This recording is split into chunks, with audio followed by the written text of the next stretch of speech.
Salut à tous et à toutes, aujourd'hui on se retrouve pour une nouvelle vidéo où je vais vous donner 5 techniques pour passer votre site d'un design débutant à un site WordPress professionnel qui va permettre de vous démarquer de votre concurrence des autres sites de votre niche très simplement en ajoutant un petit peu de CSS dans le thème WordPress. Donc voilà, vous retrouverez tous les codes directement sur le premier lien de la description et puis on se retrouve directement sur mon site WordPress. Si la vidéo vous plaît, n'hésitez pas à vous abonner, à liker et à commenter la vidéo. Ok, donc là je suis sur un site à moi, Marseille Déménagement. Vous pourrez retrouver directement tous les designs, les petites animations et éléments graphiques qu'on va faire dans cette vidéo. Vous allez pouvoir retrouver ça directement sur ce site, donc vous pourrez aller voir directement en tapant Marseille Déménagement. Donc là je vais me connecter. Enfin, je vais aller directement sur mon tableau de bord et on va aller directement dans Apparence.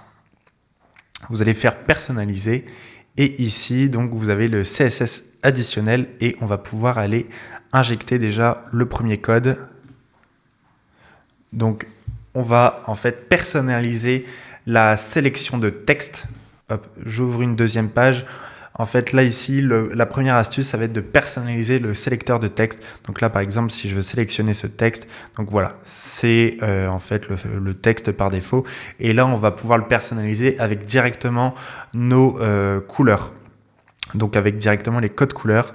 Donc voilà, ici, sur le premier lien de la description, vous arrivez la sélection de texte personnalisé. Vous allez faire copier. Vous allez aller donc dans Apparence CSS additionnel et vous allez le coller directement ici. Moi, j'utilise aussi le thème Hello Elementor, mais normalement, ça fonctionne avec tous les thèmes. Et donc, voilà. Ici, donc ça va être le background. Ici, c'est la couleur pour le... donc voilà, je vais me mettre déjà publié. On va sur notre page d'accueil, je recharge. Et voilà. Donc maintenant, en fait, on a le surlignement personnalisé avec, donc j'ai repris la couleur, donc le jaune et le bleu de mon site internet. Donc, ici, en fait, vous allez pouvoir personnaliser ici la couleur et donc celle-ci. Voilà. La deuxième astuce, c'est donc le zoom progressif donc sur toutes les images. Actuellement, il me semble que j'ai mis des petites animations d'arrivée, mais donc là, quand je passe ma souris, mon curseur sur les images, il ne se passe rien. Et en ajoutant donc ce code, ce CSS, ça va faire un petit zoom directement sur toutes les images de votre site internet. Donc voilà, on colle juste en dessous. Ici, ça va être la durée de l'animation et donc là, vous allez pouvoir gérer la taille du zoom de l'image. Ok, je fais publier, je recharge ma page et donc maintenant, quand on arrive ici, voilà, on a l'animation et si par exemple, je mets en 3 secondes, l'animation va se rendre tout simplement plus rapide et ici, par exemple, on va pouvoir mettre 0,7, ça va la faire agrandir. Voilà. Et voilà, l'animation est plus rapide et l'image est plus grande aussi. Donc là, vous pouvez ajuster à votre convenance le délai d'animation. Généralement, il faut quand même mettre moins de 5 secondes, sinon les visiteurs vont penser que le site est en train de ramer. Et puis voilà. Ok. Troisième astuce, on va personnaliser directement le curseur de sa souris. Donc là, actuellement, le curseur est très simple et donc il va falloir... Donc je vous ai mis ici les dimensions. Il va falloir aller sur le site internet. Je vais vous le mettre aussi en description. Favicon, Flaticon. Et ici, vous allez marquer mousse en anglais. Et donc là, vous allez choisir tout simplement l'image que vous souhaitez. Vous pouvez après la personnaliser, il me semble, directement edit. Donc voilà. Ici, on va prendre par exemple aux couleurs. On va prendre, il en faut 2. Tout simplement, si on prend par exemple celle-ci, est-ce qu'il nous propose... Ok, ce qui est dommage, c'est qu'il n'y a pas la souris au clic. Si j'ajoute clic. Ok. Voilà, on va pouvoir peut-être télécharger celle-ci. Et donc là, il faut la télécharger bien en 32 pixels. Voilà. Et normalement, ici, j'avais vu une autre. Voilà, elle est ici sans le clic.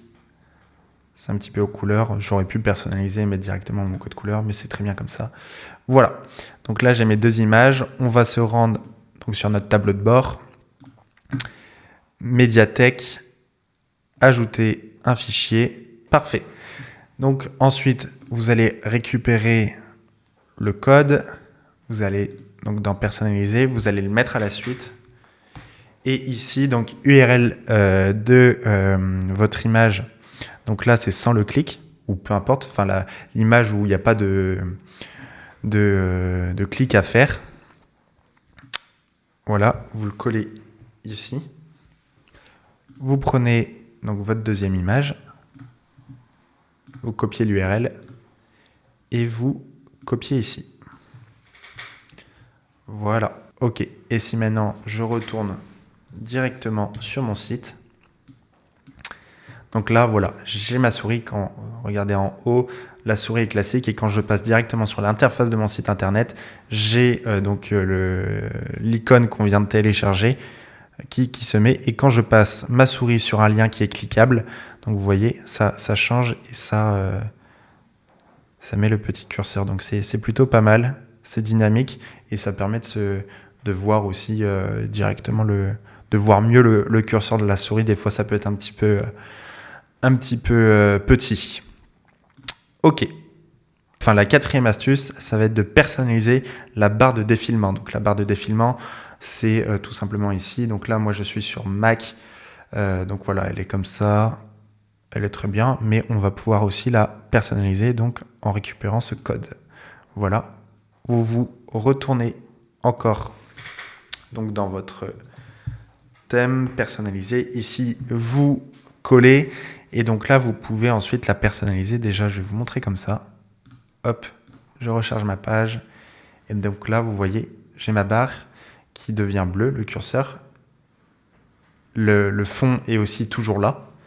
Et quand on passe la souris dessus, ça reprend ma couleur, donc ma couleur des liens qui est jaune. Vous allez pouvoir aussi donc personnaliser les dimensions. Donc là, ici, ok. Et aussi, donc, si vous personnalisez, donc là, la largeur, ça va donc la rendre plus épaisse, mais aussi directement avec la border, ça va donc la bordure va devenir plus épaisse. Si par exemple, on va mettre ici, on va mettre 20. Je fais publier.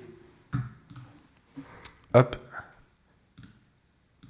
Je recharge ma page et voilà à quoi ça ressemble. Donc là, c'est pas très beau. Mais voilà, donc je vous conseille de laisser sur 12 et 3 de pixels. Et donc après, bien sûr, personnaliser avec vos couleurs. Et maintenant, la dernière astuce, et ça change un petit peu. On va ajouter maintenant du JavaScript pour ajouter un effet de smooth au scroll sur votre site. Donc là, vous voyez actuellement, c'est un défilement classique. Et pour ça, on va donc ici, on peut quitter notre CSS additionnel et vous allez vous rendre directement sur le footer de votre site internet. Donc moi ici j'utilise le constructeur de thème, mais peu importe comment vous faites votre footer, vous vous rendez dedans. Ici, modifier, voilà. Et on va venir glisser un bloc, un widget HTML directement quelque part dans le footer. Ici c'est très bien. Et vous allez récupérer donc tout ce code, vous allez faire copier et vous le collez directement ici. Je vais publier et après je vais vous expliquer comment le personnaliser. Ok, je recharge ma page et maintenant j'ai un effet donc de smooth un petit peu au scroll directement. Si vous allez tester, vous allez voir, c'est différent que sur les autres sites. Pour personnaliser, donc là ici vous touchez pas, pour personnaliser la vitesse et donc l'effet, je vous ai laissé les indications. Ici, plus le chiffre est bas, plus il y aura de douceur, plus il est haut, plus il y aura moins de douceur tout simplement. Ici, vous pouvez réduire donc ou gérer plutôt la vitesse pour éviter les sauts. Donc s'il y a trop de vitesse, ça va sautiller directement sur votre WordPress. Et donc là, c'est l'effet élastique donc du smooth. Plus c'est bas et plus c'est smooth. Donc voilà, ici vous pouvez personnaliser directement avec ces 3 chiffres. Et ben voilà, la vidéo touche à sa fin, j'espère qu'elle vous a plu. N'hésitez pas à vous abonner, à liker et à commenter directement la vidéo, ça m'aide directement pour la visibilité. Et puis on se retrouve très vite pour une prochaine vidéo.